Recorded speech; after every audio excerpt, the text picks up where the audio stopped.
Le président ukrainien Volodymyr Zelensky se rendra à Washington la semaine prochaine. En parallèle, la Maison-Blanche a annoncé une nouvelle aide militaire pour Kiev. 6 jours après les violentes inondations qui ont frappé la Libye, les espoirs de retrouver des survivants s'amenuisent. Le verdict des attentats de Bruxelles de 2016 est tombé. 3 hommes ont été condamnés à la prison à perpétuité, mais pas Salah Abdeslam.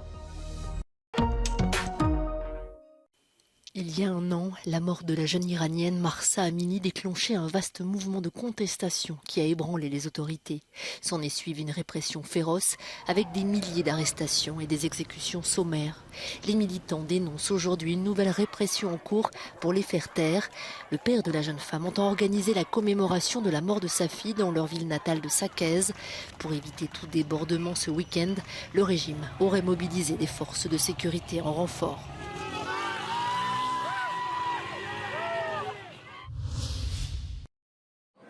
Six jours après les violentes inondations qui ont frappé la Libye, les espoirs de retrouver des survivants s'amenuisent. Selon un dernier bilan du Croissant Rouge libyen, la catastrophe naturelle a fait plus de 11 000 morts dans la ville côtière de Derna. Mais avec plus de 10 000 disparus, le bilan humain risque de s'alourdir.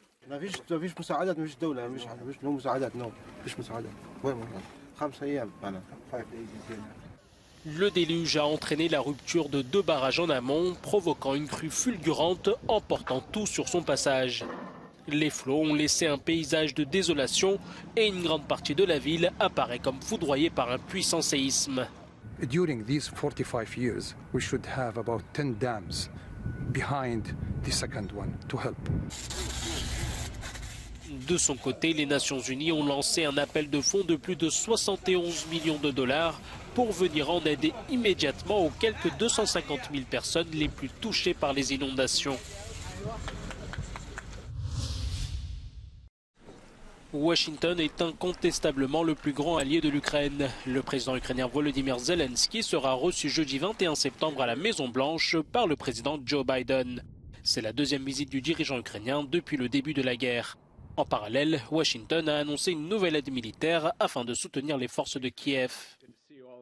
We are always preparing a new military package for Ukraine. As you know, we do these presidential drawdown packages essentially every couple of weeks. And I think you can anticipate that there will be a further announcement of additional resources and capabilities, additional weapons to go to Ukraine as they continue this counteroffensive and to defend against Russian attacks.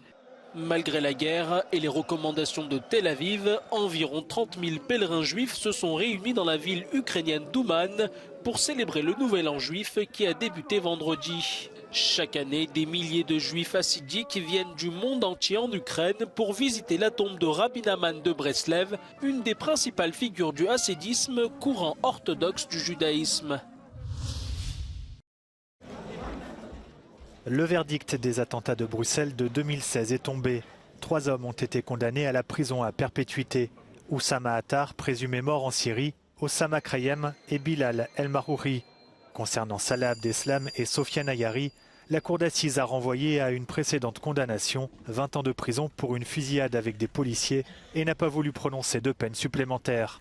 Salah Abdeslam a déjà été condamné à la perpétuité incompressible en France pour son rôle dans les attentats de Paris de 2015. Mohamed Abrini, surnommé l'homme au chapeau, a lui été condamné à 30 ans de prison. Il avait accompagné les 2 djihadistes morts en kamikaze à l'aéroport de Bruxelles le 22 mars 2016. Ce jour-là, un 3e homme s'était fait exploser dans une rame de métro. Bilan de ces attentats, 32 morts et des centaines de blessés. Ali Al-Haddad à Soufi et Hervé Bayingan à Mouillervoix ont eux respectivement écopé de 20 et 10 ans de prison. C'est l'un des rares domaines où la Russie et les États-Unis coopèrent encore. 2 cosmonautes russes et une astronaute américaine sont arrivés vendredi dans la station spatiale internationale. Le trio a quitté le cosmodrome de Baïkonour à bord d'une fusée Soyouz. L'équipage prend la relève d'un autre trio américano-russe arrivé à bord de l'ISS il y a 1 an. Leur mission avait été prolongée car leur vaisseau de retour avait été endommagé. Ce lancement intervient moins d'1 mois après la perte de la sonde lunaire russe qui s'est écrasée sur l'astre en août dernier.